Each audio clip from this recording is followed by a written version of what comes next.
Right.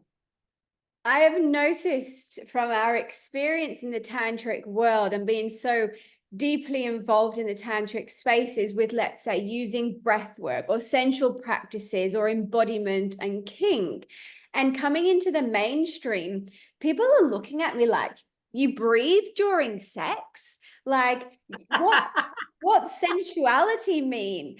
And I'm like, wow. And it's so true as like the language and the experience, I guess, that we've both had in the tantric space.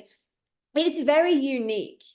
And it's like, I guess for those watching out there, if you know, let's say what Burning Man is, you would have more of an idea what Tantra is. And if you're not involved or have experience in these spaces, these modalities of self-pleasure and embodiment practices and breath work and connection exercises can be very intimidating and very, what is she talking about? She's a bit hippie and woo-woo. And so that's what I'm loving at the moment, is bringing, let's say, the tantric hippie spaces that I love exploring and teach into the mainstream. And I guess I'd love to start with the basics of like, what is your experience in the tantric world and how do you relate that into your life in the moment, whether that be with clients or relationships with friends, partners, yourself as well? Great question. I love this question. I love this little story because I actually want to share my own story about this, how I first entered the tantric world. Because Please. what you just shared around like mainstream community, hearing about this world or hearing just the way that we speak about this world, mainstream society goes like, what the hell are they talking about? What are they on? And so I actually fell into the tantra community almost by accident. So I got invited to a house farewell party of a German girl who I went to. I went to one of her workshops, and she invited me to her farewell party at this house down in the Northern Rivers. And I had just broken up with a boyfriend of mine, or we had just separated ways, and I went to this party. And the whole party, I was like, I knew that there was some weird or odd things happening at this party, and that there was potentially going to be some nudity. And I'm German, so I'm okay with nudity. But I also knew that some of these people were open relating, which at that time point in my life, I had lots of judgments about. I thought it was weird. I thought it was wrong. I thought it was like, why would you want to have two, three partners at the same time? What about jealousy? I had all of these judgments towards open relating. And I ended up going to this party, and I was on a little bit on edge the entire time because I wasn't quite sure what was going to happen. I was like, is this going to turn into a group orgy? And I'm definitely not down for that. And what am I going to do that's going to happen? Or like the entire evening, I was just like, what's going to happen tonight? And there was a few little things happening. Like there was a guy making out with two girls at the same time on a sofa, and little bits and pieces. But overall, it was just a party that was just a little more open than other parties. And at the end of this evening, I said my good nights and goodbyes to everyone, and I went around the fire to hug everyone, and I went and hugged this chick. And as I was embracing her and hugging her, her whole body started like pulsating and shaking. And I was like, what is going on? I don't know what's going on. So I just kept hugging her and holding her. And then she started moaning. And I was like, hang on, is she having an orgasm right now? And then she had a full body orgasm while I was giving her a hug. And I just walked away going like, what the fuck just happened? And that was my first experience in the tantric world or in a tantric community. And a few weeks later, I actually was looking for a new place to live, and I found a place in this house. The owner of this house reached out to me and said, I love your vibe, come and live on the land. So I fell into this community, which was between 5 and 10 people lived there at a time, that were all extremely into their embodiment practices, into their tantric practices, that were all like Taste of Love people. Taste of Love is Australia's biggest tantra festival, for those that listen and don't know. And like I said, I came into this house with all of these judgments, and my sexuality was quite closed off. I had experienced sexual trauma from an ex-partner. I've had terrible relationships with men in the past. I've had no idea how to communicate with the humans around me, especially with the masculine. And I had so much judgment towards the open relating space. So living at this house for the first hour, 2 hours of every day, I would sit on the porch of this house and I would have conversations with the people that lived there. And it was basically like I had 9 months to 2.5 years, because I lived there and then I went away and then I lived there again, of 2 hours of panel speaking every morning, asking questions about open relating, tantra, embodiment, relating in general, and just learning through conversations. And then going into these spaces as well, and then like leaning into the edge of going to a temple party, leaning into the edge of. So what you just shared around the mainstream community being like, what the hell is this? That was me 5 years ago. So, and then the very first taste of love that I went to, when I got to witness the same woman that had a full body orgasm in my arms, I got to witness her having another full body orgasm, watching the opening ceremony at the Taste of Love Tantra Festival. I sat there and I just went, what is this? And I started, as I was watching her, I started feeling sensations in my body. And at this point, I'm still extremely disconnected from my body, but I started feeling sensations in my body. It was like I was downloading the codes that she was full body orgasming. And I was downloading the codes into my whole body while I was witnessing that experience. And in that moment, I was so intimidated by this woman and other women that were quite similar. But in that moment, I decided that that's what I want to move towards to. In that moment, I decided, rather than that is scary and I'm just going to run, I decided, I don't know what that is, but it looks awesome and I want to be able to feel that. And that was the start of my journey. And I have gone into a complete deep dive into this world in the last 3-4 years. I've probably gone to almost every temple evening that you could go to. I've gone to all of the event spaces, all of the Taste of Love, all of the tantric, things that you could find around the area. And that's the way that I learn. I go all in, and then I take the things from it, and then I come back out. And I think the last year or so, especially being in relationship with a beautiful man for the last year, I have utilized the tantric world as a place of self-exploration. I think a lot of mainstream society that hears about it, they're drawn towards it from their sex center, or a lot of people are drawn towards it from the swingers community or the sexual state. They have the sexual desire, and therefore they move into that space. Whereas for me personally, my journey with the tantric community has been a deepening into self. I didn't go to temple to play with people. I went into temple to receive the transmissions from the people around me. I went into temple to understand my own self and to learn how to speak my own boundaries and to feel my own boundaries in my body. And having gone through that journey, I'm now taken all of that and brought it into my own work and into my own relationship. And now I'm bringing it back to my clients. I'm bringing it back to the mainstream community without them having to go onto this deep dive into the tantric world, because it's not for everyone. Wow, thank you so much for sharing. And I love that you've come from the mainstream and from Germany and just deep dived into the tantric world. And can we just take a second? Having a full body orgasm from a hug is so possible. And when you said that, my body honestly just lit up, because I can recall many moments that I've had full body orgasms without penetration. And I'd love to expand on this space here. And for so many people out there thinking and feeling that penetration or orgasm comes through penetration or through sexual activity, and it doesn't always. The more connected we are to our body and we are connected to our sex and our own energy, we can allow in a space of safety this to open.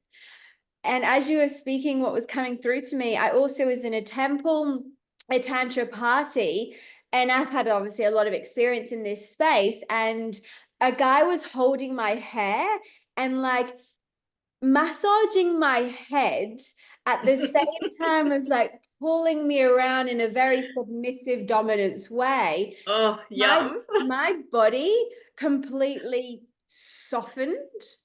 My body opened into feeling safe with a man who was able to hold me in his presence, and an environment that my body felt that I could open. And in that moment as well, I was having a full body orgasm because of this experience, because he was playing with my hair. It was honestly completely so magical.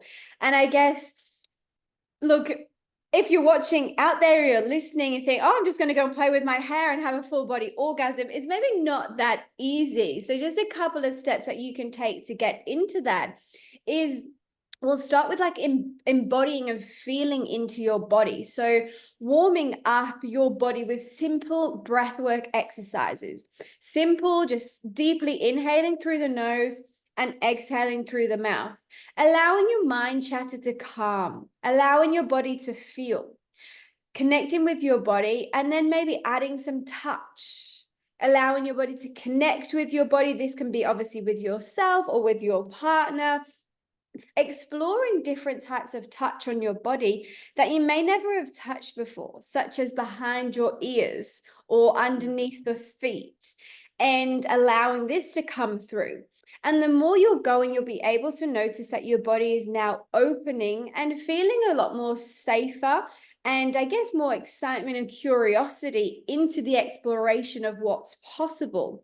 And the more you go through these little steps, when you're coming to explore this with a partner, if you are having those beautiful head massages, don't try and control it. Don't judge yourself. Don't hold anything in, and just allow yourself to be free and allow yourself to open. So there's a great one for anyone watching, is a couple of exercises to step into to try and open yourself into a full body orgasm.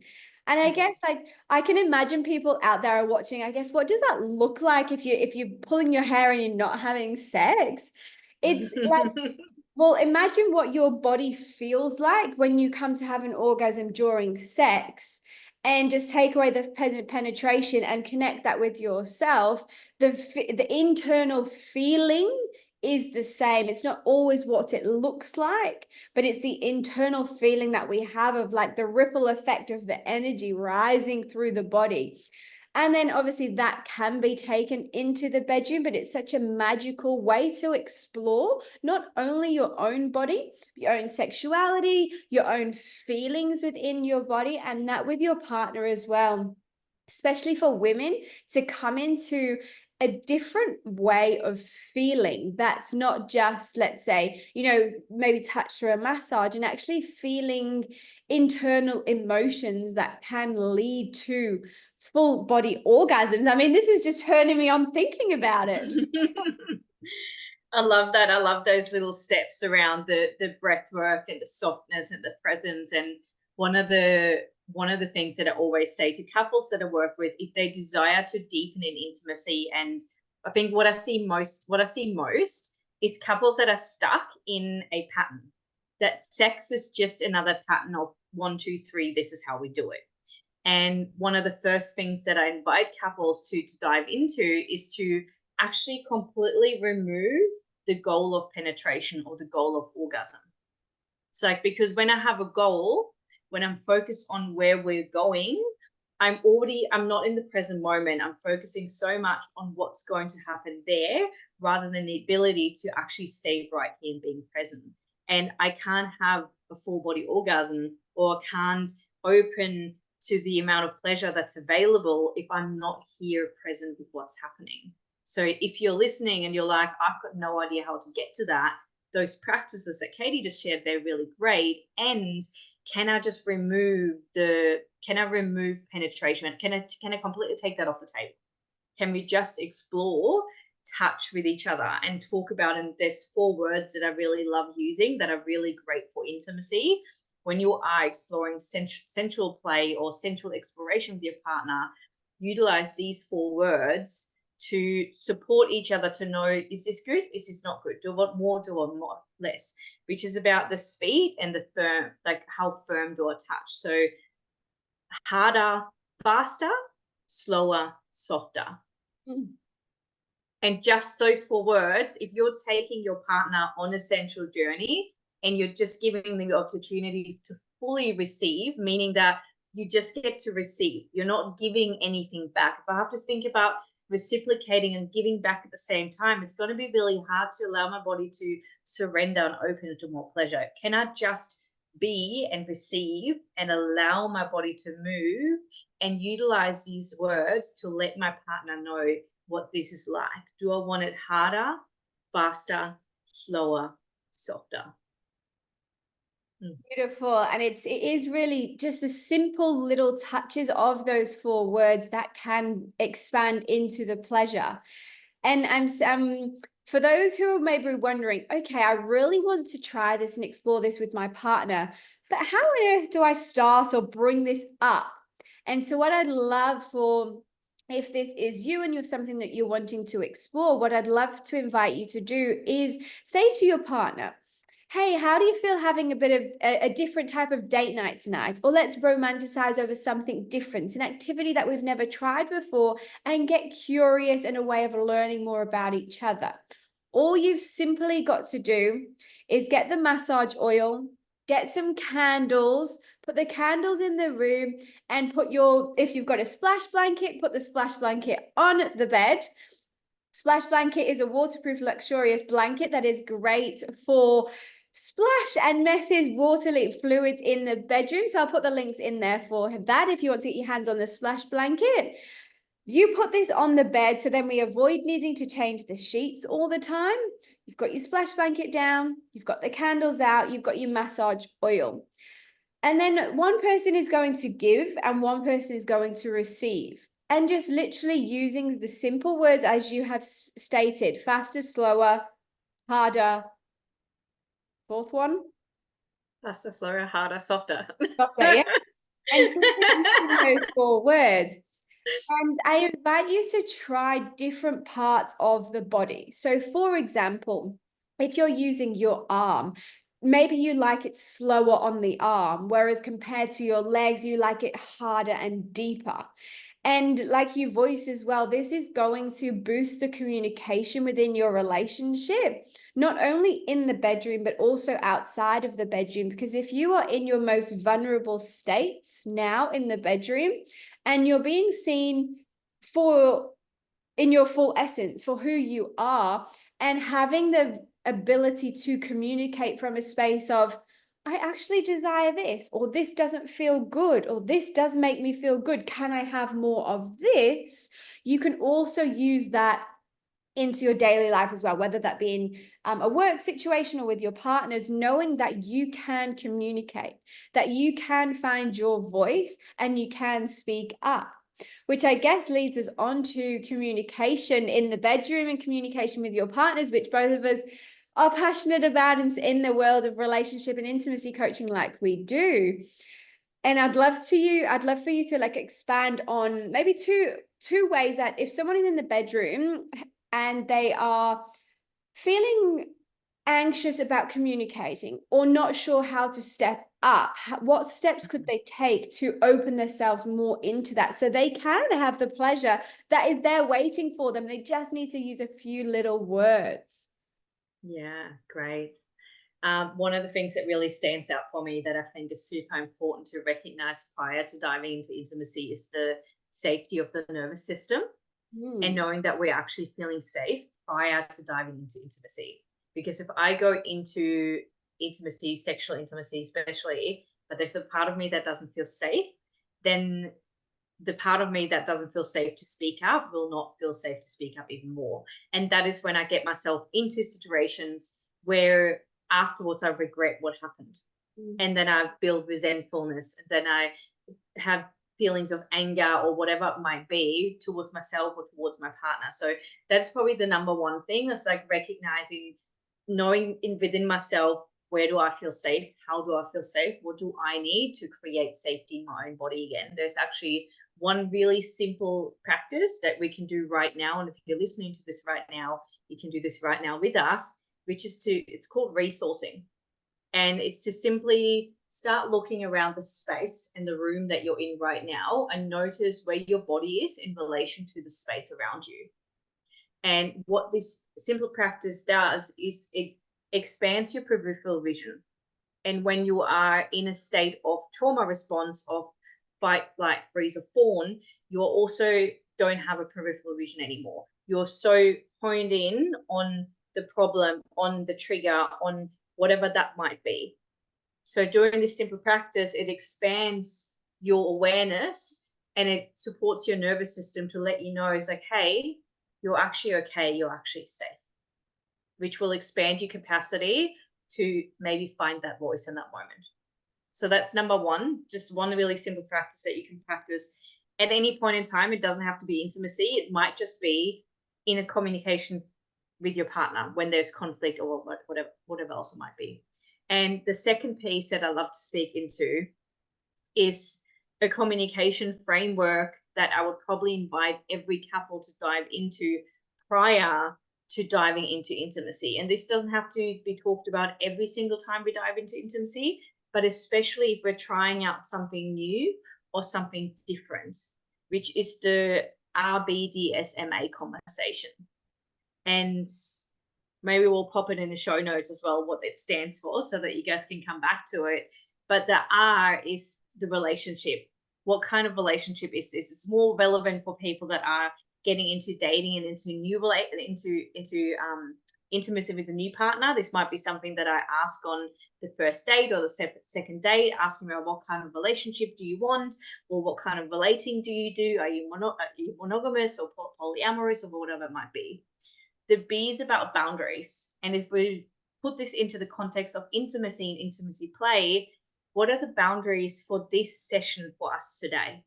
So let's say, like we shared before, we want to explore a sensuality place session where we take penetration off the table because we want to explore pleasure beyond what we have explored previously. So do you want to play this out as a role play, Katie? Of course. Cool. So, hey, Katie, I'd love to try something different today. Instead of just going to the bedroom and potentially having sex. Is that something that you'd be open to? It is, yeah. Cool. So I've learned this really cool acronym called RBDSMA, and I thought I was just going to use that so that we can get really clear on what we could create today. And would you be open to have that conversation? Yeah. I don't know what it is, but yeah. Great. So it essentially just helps us to get really clear what we're diving into today. And the R stands for relationship. And let's say we are in relationship, so we don't actually have to have this conversation. And the B stands for boundaries. And because I really have a desire to focus on something different in intimacy today. Like I said, I want to explore something that goes beyond what we usually do. And one of my boundary for that would be that there is no penetration this evening, that my yoni and your yoni or your cock, whoever we might be talking to, is completely off limits. And I think that's my main boundary. And I think the only other boundary I would have is that while I do like intensity, I don't want to get to the intensity of blood being drawn. Thank you. And I'm wondering, is there any boundaries that you might have? I would just like to clarify, you mentioned no penetration. Does that still include physical touch of our sex? I'm okay with stroking over our sex, but not the penetrative like motion. So no fingering or or like going up and down the cock. Like no penetrative like motion, but I would be okay with like stroking past. Like if you'd be stroking alongside my body, you can stroke along my whole body. You don't have to go around my yoni. Okay. Thank you for clarifying, and thank you for explaining that. My boundaries would be, I'm feeling a little bit fragile around my face, so I don't desire for my face to be touched. And I also don't desire for any hardcore physical pulling or deepness on my body. Mm-hmm. I'm in more of a lighter, softer mood. Okay, so what I'm hearing you say is that you're in a more of a lighter and softer mood, and you're also feeling a little bit sensitive. So no touching around your face and no intense, heavy touch on your body. Yeah. Cool. And one of the things that would probably be really good to clarify prior to this is, are we both planning to receive? So maybe, maybe having this conversation, maybe it's about the woman desires to deepen into this, and she's asking her man if he's open to offer touch for her, and she doesn't have a desire to reciprocate and give that back. Or maybe we're deciding that today I'm going to offer in devotion to you, and tomorrow you're going to offer in devotion to me. So that would be a good conversation to have prior to that as well. And I always invite couples to really feel into that around what actually feels true for me. Because after I have just received X amount of time of touch, I may not be open to wanting to give back straight away, especially if my body did open up to like a new level of pleasure where I'm just like, oh, I'm just so blissed out right now. From this point, I don't want to give. Yeah. And I think that's a So very, very valuable point to add in there, is like, you know, as we can open and we are just wanting to receive and not reciprocate. yes. So our relationship, what kind of relationship do you prefer? Do you desire? Is this mono relating, poly relating, whatever it might be? B, boundaries. What boundaries do you have, do we have for this relationship? Or what boundaries do we have for this intimacy session, especially or specifically? D comes down to desires. What desires do you have? So let's say that I've offered to give to Katie. I'm going to take the role of the masculine pillar and the giving the giving role, and I've offered Katie to experience to receive and surrender and open to new possibilities. And with that, I'm going to ask you, Katie, do you have any specific desires around what kind of touch you'd like to receive? Is there any specific actions? Is there anything that you really desire for what you'd like to receive today? I desire to, in this experience, to actually be blindfolded. And I know for myself that activates more senses in my body. And as we are on a new exploration, I desire to have that the sense of the vision taken away, so I'm able to feel more into my body.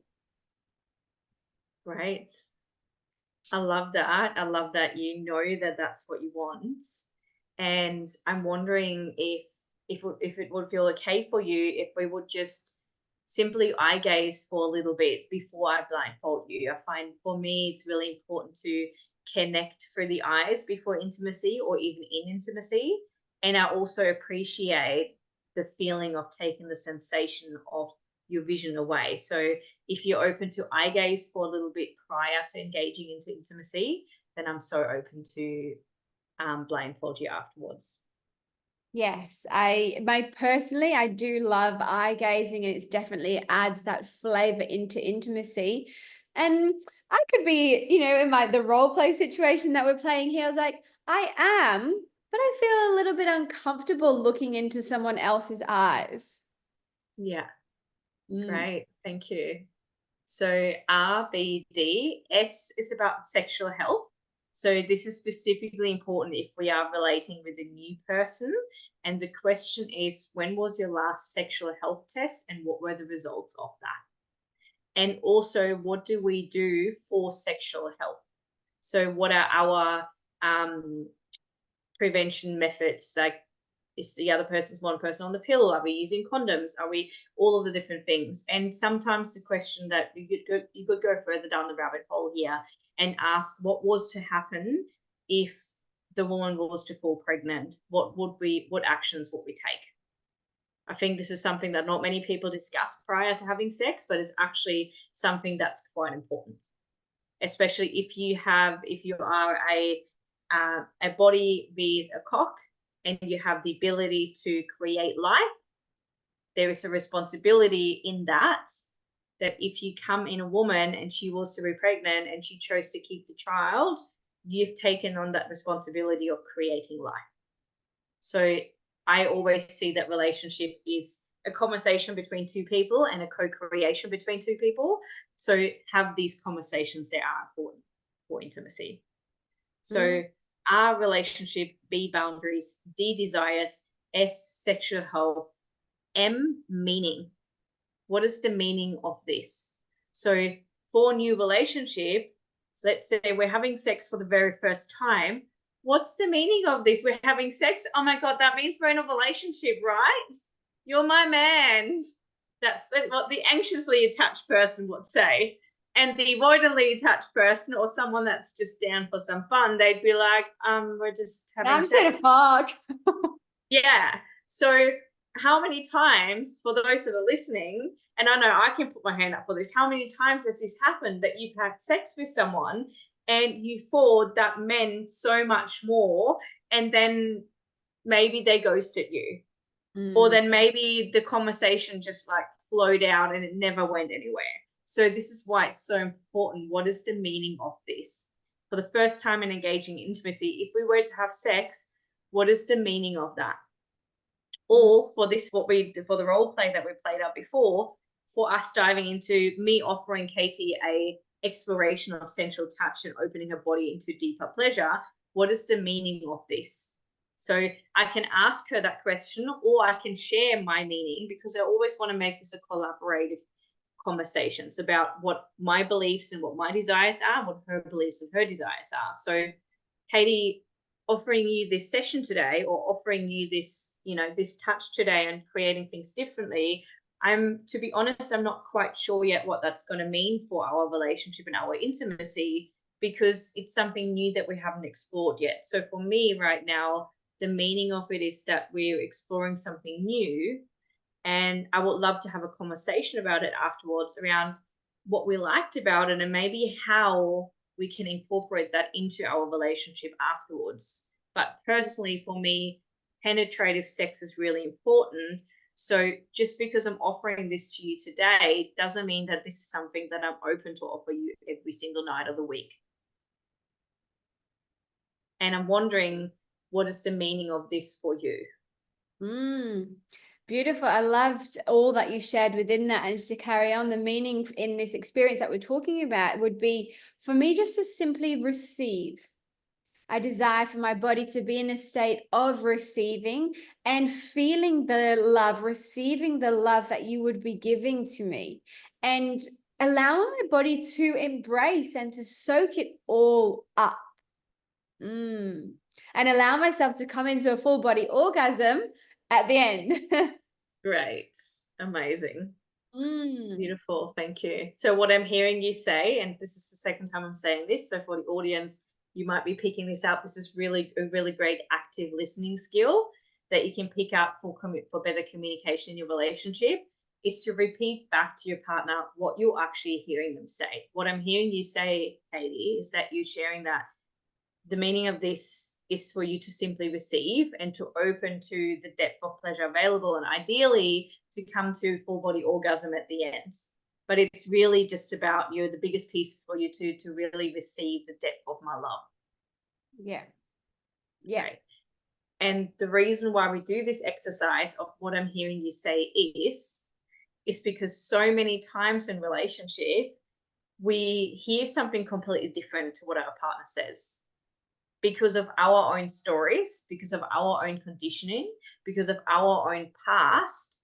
My partner might be saying something really loving, but what I'm hearing is something completely different. And then I create a story in my head that is creating anger, resentment, sadness, frustration. And then I respond from the state of anger, frustration, sadness, and I start blaming or judging or justifying. or whatever it might be, and I start projecting my own pain and hurt onto my partner instead of actually just clarifying, hey, when you say that, that's making me feel quite this and this and this, and I'm wondering if that's what you meant, and just clearing things up in the moment. Definitely. Beautiful. It's so refreshing and beautiful to hear you voice into that. And so many majority of relationships really get caught up in the projection, in the blaming, and it can be just as simple as we have role played here today.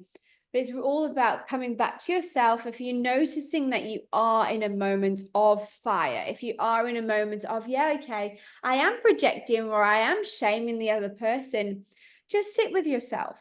Come back inwards, take a few deep breaths, and then come from a space being able to communicate from openness and from vulnerability. And trust me, or trust us, the relationship will be so much more vibrant, and you will come to a space of conflict resolution quicker, easier than you would if you're going to put some fire on the relationship and not speak to each other for 3 days, because no one wants that type of in a relationship, do we? And what do people do? They don't want to talk about it. Yeah, they suppress, and I guess it's normal in society to suppress your emotions, to Yes. hold shame around yourself, or to not speak up, because the lack of education around sexuality, relationships, communication. And I guess that's why we are both here in the work and the intimacy space that we do, supporting others going through this so they can notice that, wow, you can really resolve conflict in 5 minutes. You don't have to take Yes. a week away from each other.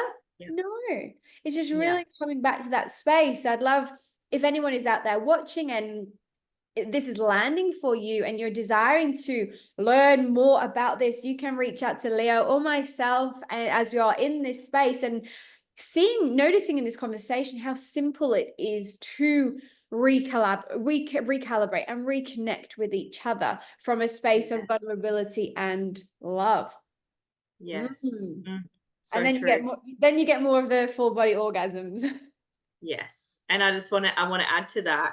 It's there's no shame or there's no fault in you not knowing how to communicate better, or how to lean into vulnerability, or how to be courageous to actually resolve these things. There's no shame or no fault, because you've simply learned the behaviors and the patterns from those that have modeled that to you when you were a child.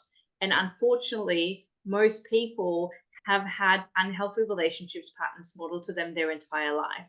Unfortunately, a lot of children have seen their parents divorce while there was their children, and seeing them go through arguments and go through toxic patterns and toxic relationships. It's no wonder that we are now in a time of our lives where these patterns just keep playing out. And there is no shame in that, and there's nothing wrong with that. And it's not your responsibility to take on your parents' stuff, but it is your responsibility to heal your own stuff and to change the way. So it's not the right way forward to blame the people in front of you and say it's that person's fault, it's XYZ.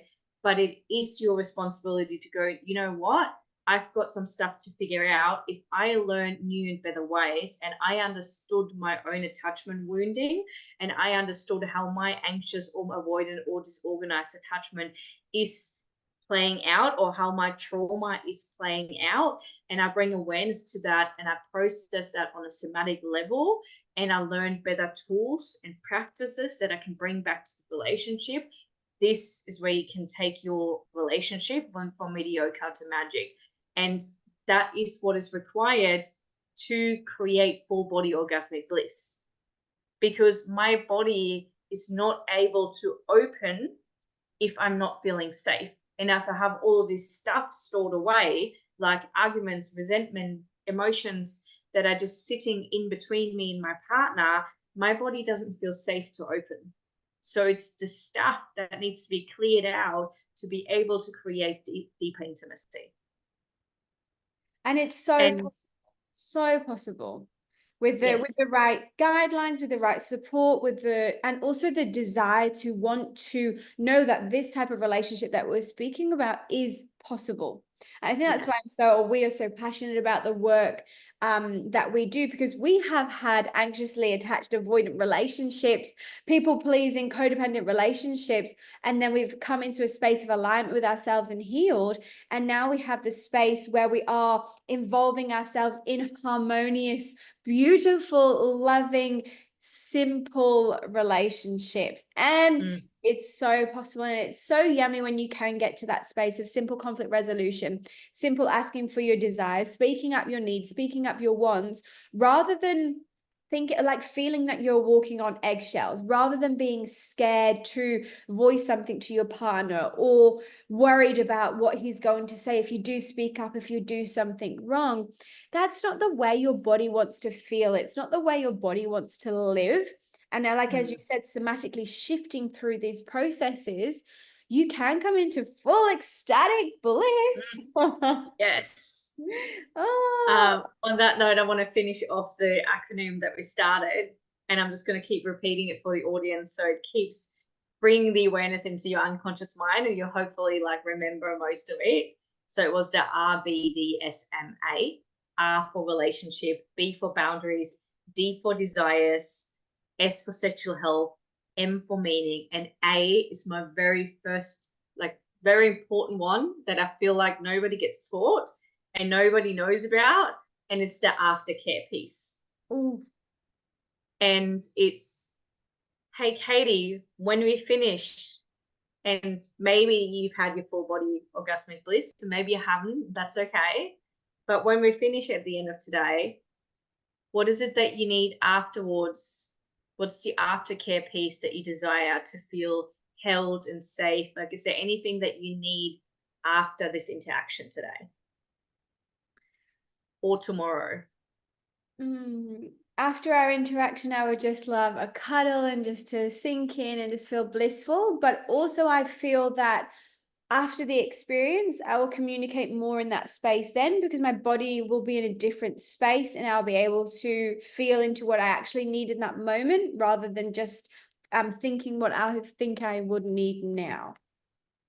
Great. I love that. So what I'm hearing you say is afterwards you love a cuddle, and then the openness to elaborate further around what's happening for you in your body then, because your body will be in a very different space then to where it is now.